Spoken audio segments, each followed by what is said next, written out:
Good morning, guys. Welcome to Read With Me, NTI Day 25.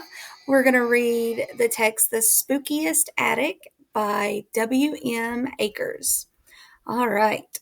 I hear sounds coming from up above my head. I try to sleep, but the tighter I close my eyes, the louder the noises seem to get. It sounds like someone dragging a rake across a chalkboard. Or, no, it's more like a bunch of marbles falling onto a linoleum floor. No, not that either. Tonight the sound could be 24 maracas rolling back and forth on a lazily tossing boat. Whatever it is, it's scaring me to death. My name is Drew, and I sleep in the bedroom just underneath the attic. At least, I'm supposed to sleep there. Ever since the noise started, I can barely catch 4 winks, much less 40 of them. It's not the sound that bothers me so much as the pictures it puts in my head. Stuff like a rake on a chalkboard? Who could sleep while that's running through their brain? Well, as my mother likes to say, I've had enough of this nonsense.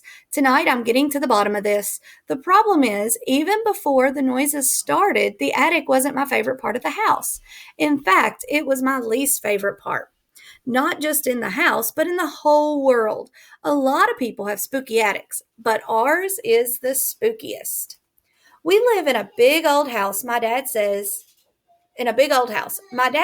it's rambling, and the attic is way bigger than it needs to be. The lights don't work very well, and there are all sorts of shadowy corners behind clothes, chests, and boxes that have been there since long before we moved in. We really have no idea what is up there, and I can't imagine anything scarier than that. Except whatever it is that's making these noises. Tonight, I'm not going to let my imagination run wild. I grip my dad's most powerful flashlight with my hand and check to make sure the batteries are working. I have spares in my backpack just in case they run out. I also have a water bottle, a sandwich, some chips, and a few cookies in case I get stranded up there. Most importantly, I have my music player. This is crucial because everyone knows that monsters can't get at you as long as you've got music to keep you safe. I jam the headphones into my ears and turn the music up loud. My parents have been asleep for hours when I open the creaky attic door and climb the steps into the darkness. The flashlight beam sweeps ahead of me, illuminating trunks and piles of junk and who knows what else. I creep across the dusty floor, moving slowly and making sure not a single part of the attic escapes my flashlight's glare. I ignore my sweaty palms, pounding heart, and the sickening sensation in my stomach that I am making a very bad mistake. This isn't about facing my fears, I tell myself. It's about getting some sleep. If I can't sleep, I can't study. If I can't study, I'll flunk out of school and have to join the circus. And the fact is, I don't like the circus one bit. I'm thinking so hard about how much I don't want to join the circus that I space out a little, and I'm shocked to find myself all the way at the other end of the attic. I didn't find anything at all. If there are monsters up here, they must be better at hiding than I am at looking. Only now do I realize how far I am from the stairs.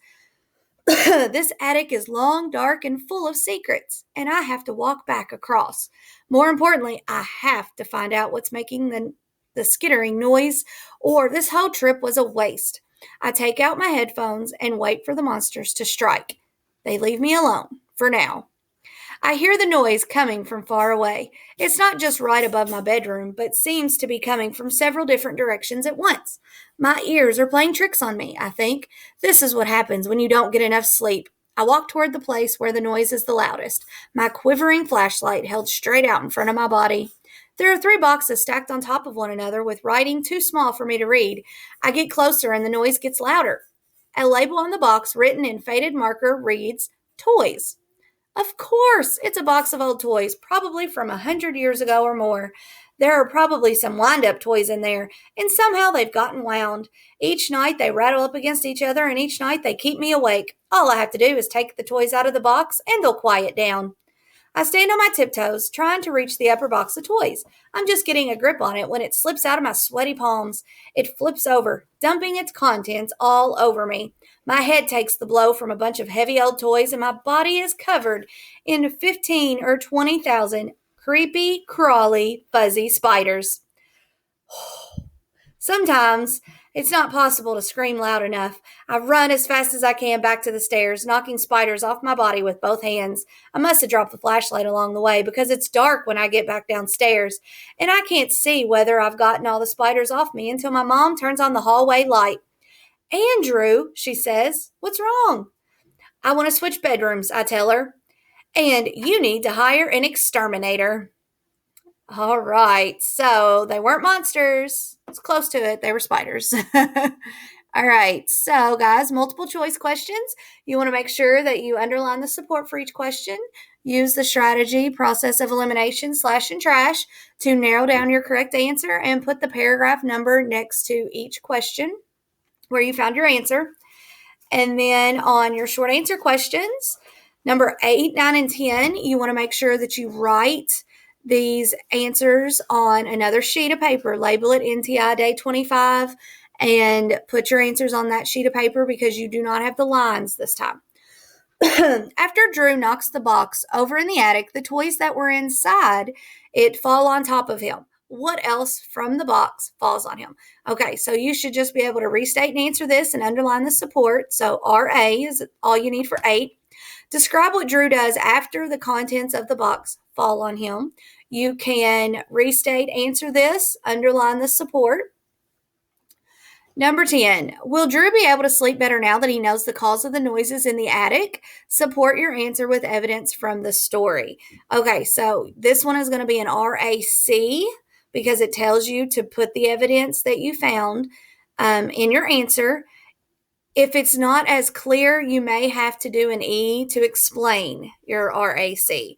But number 10, you should be able to get by with doing an RAC.